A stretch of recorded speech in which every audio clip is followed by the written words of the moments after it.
రాష్ట్రంలో రైతులను యూరియా కష్టాలు వెంటాడుతున్నాయి. ఎక్కడ చూసినా రైతుల క్యూలైన్లే దర్శనమిస్తున్నాయి. యూరియా లేకపోతే పంట దిగుబడి రాదన్న ఆందోళనతో లబోదిబోమంటున్నారు రైతులు. పెద్దపల్లి జిల్లాలో యూరియా కేంద్రాల వద్ద చెప్పులు క్యూలైన్లో పెట్టి రైతులు పడిగాపులు కాస్తున్నారు. జూలపల్లి, కాల్వ, శ్రీరాంపూర్ మండలంలోని పిఎస్సిఎస్ సెంటర్ల వద్ద రైతులు భారీగా బారులు తీరారు. ఒక లోడ్ యూరియా రావడంతో ఒక్కసారిగా ఎగబడ్డారు. రోజుల తరబడి ఎదురు చూస్తున్న యూరియా బస్తాలు ఇవ్వడం లేదని ఆవేదన వ్యక్తం చేశారు. రేవంత్ పాలనలో యూరియా కోసం చెప్పులు క్యూలైన్లో పెట్టాల్సిన దుస్థితి నెలకొన్నదని మండిపడుతున్నారు. ఇప్పటికైనా ప్రభుత్వం రైతుల బాధలను అర్థం చేసుకుని రైతులకు సరిపడా యూరియా బస్తాలు అందజేయాలని అన్నదాతలు డిమాండ్ చేస్తున్నారు.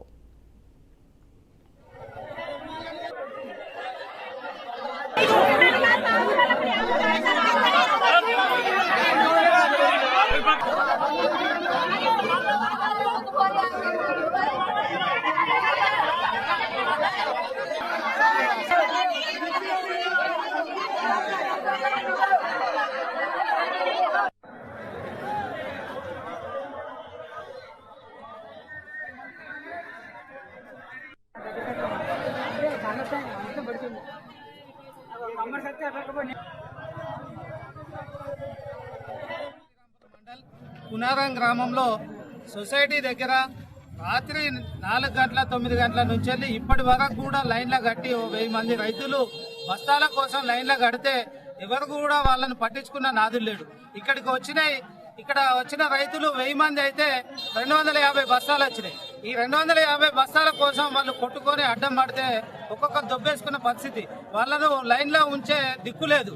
ఇవాళ ప్రభుత్వం ఎన్నో హామీలు ఇచ్చి రైతాంగాన్ని ఆదుకుంటానని చెప్పి మాయమాటలు చెప్పి గద్దెకెక్కిన ఈ దొంగ ప్రభుత్వం ఇవాళ రైతులను నట్టేట ముంచి రైతులకు దిక్కులేని పరిస్థితి చేసిన కాలం వచ్చింది. ఇవాళ రైతులను ఆదుకుంటామని చెప్పిన మంత్రులు కావచ్చు, ఎమ్మెల్యేలు కావచ్చు, ఏ ఒక్కరు కూడా రైతులు పట్టించుకొని రైతులకు ఇవాళ మందు బస్తాలు లేక రైతులు నానా ఇబ్బందులు పడుతుంటా కూడా ఇవాళ పట్టించుకునే నాదులు లేడు. ఎందుకంటే ఇవాళ కాలం పూర్తిగా సమయం అయింది. ఇవాళ నాట్లేసుకొని పుట్టకచ్చే దిశకు వచ్చింది. ఇప్పటి వరకు కూడా 2 మంది వేసుకోక రైతులు ఇబ్బంది పడుతున్నారు. రైతులు ఆదుకోకపోతే మిమ్మల్ని ఎప్పుడు కూడా ప్రజలు క్షమించరు అని చెప్పి తెలియజేసుకుంటూ మేము తెలంగాణ 3 నిమిషాలైంది ఇక్కడికి వచ్చేసరికి ఆ టైం నుంచి వెయిట్ చేస్తాను.